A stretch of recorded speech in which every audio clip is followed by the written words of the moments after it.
दुर्गा महारानी की जय। कन्या पूजन की विधि। नवरात्रि में कन्या पूजन का बहुत विशेष महत्व माना जाता है। लोग चाहे नवरात्रि का व्रत रखें अथवा नहीं, लेकिन लगभग सभी हिंदू घरों में नवरात्रि में कन्या पूजन अवश्य होता है। बिना इसके नवरात्रि पूजा या व्रत पूर्ण नहीं माना जाता है। नवरात्रि में अष्टमी या नवमी के दिन कन्याओं का पूजन कर उन्हें लोग अपने घरों में जमाते हैं, भोजन कराते हैं। शास्त्रों के अनुसार 2 वर्ष से लेकर 9 वर्ष तक की कन्या को देवी दुर्गा का ही रूप माना गया है। इसलिए नवरात्रि में 2 वर्ष से लेकर 9 वर्ष तक की कन्याओं का पूजन विधान है। शास्त्रों के अनुसार 2 वर्ष की कन्याओं की पूजा से भोग और मोक्ष की, 3 वर्ष की कन्याओं की पूजा से धर्म की, 4 वर्ष की कन्याओं की पूजा से उच्च राज्य पद की, 5 वर्ष की कन्याओं की पूजा से ज्ञान की, 6 वर्ष की कन्याओं की पूजा से समस्त सिद्धियों की, 7 वर्ष की कन्याओं की पूजा से सम्मान की, 8 वर्ष की कन्या की पूजा से धन ऐश्वर्य की और 9 वर्ष की कन्याओं की पूजा से समस्त सांसारिक सुखों की प्राप्ति होती है। शास्त्रों के अनुसार हर्ष एवं पूर्ण श्रद्धा से कन्या पूजन करने से सुख शांति ऐश्वर्य की प्राप्ति होती है। उत्तर भारत में भक्त माँ दुर्गा माँ को प्रसन्न करने, उनकी कृपा पाने के नवरात्रि के 9 दिनों तक व्रत रखते हैं।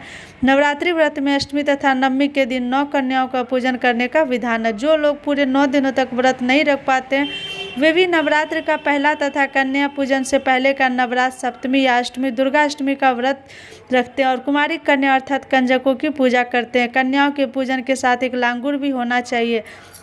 माना जाता है कि लांगुर यानी छोटे लड़के के बिना पूजा पूरी नहीं मानी जाती है। कन्याओं को माँ दुर्गा का रूप माना जाता है।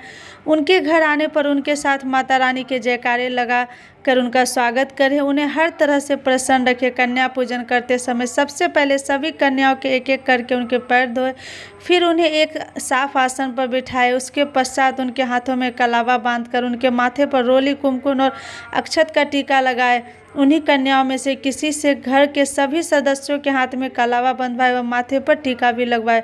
दुर्गा माँ को हलवा, पूरी, खीर, चने एवं फल का भोग लगाया जाता है। यही प्रसाद कन्याओं को भी भोजन के रूप में खिलाया जाता है। कन्याओं को प्रसन्नतापूर्वक भोजन कराते समय उन्हें एक बार बीच में सभी वस्तुएं दोहरा दे, अर्थात दोबारा भी दे। मन में यह भाव रखें कि आज देवी माँ आपके घर में आपके निमंत्रण व भोजन करने, आपको आशीर्वाद देने आई है।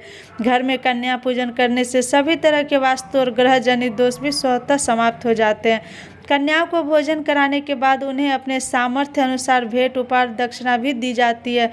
कन्याओं को लाल चुन्नी और चूड़ियाँ भी चढ़ाए। इसी तरह विधि विधान पूर्वक कन्याओं का पूजन करने के बाद उनके चरण छूकर उनका आशीर्वाद प्राप्त करें और अगले नवरात्रि में फिर से अपने घर पर आने का निवेदन करते हुए पूरे सम्मान के साथ विदा करें। मान्यता है इस प्रकार प्रसन्नता से विधि पूर्वक कन्याओं का पूजन करने से माता अधिक प्रसन्न होती है, अपने भक्तों के सभी संकटों को दूर करते हुए उनकी सभी मनोकामनाएं पूरी करती है।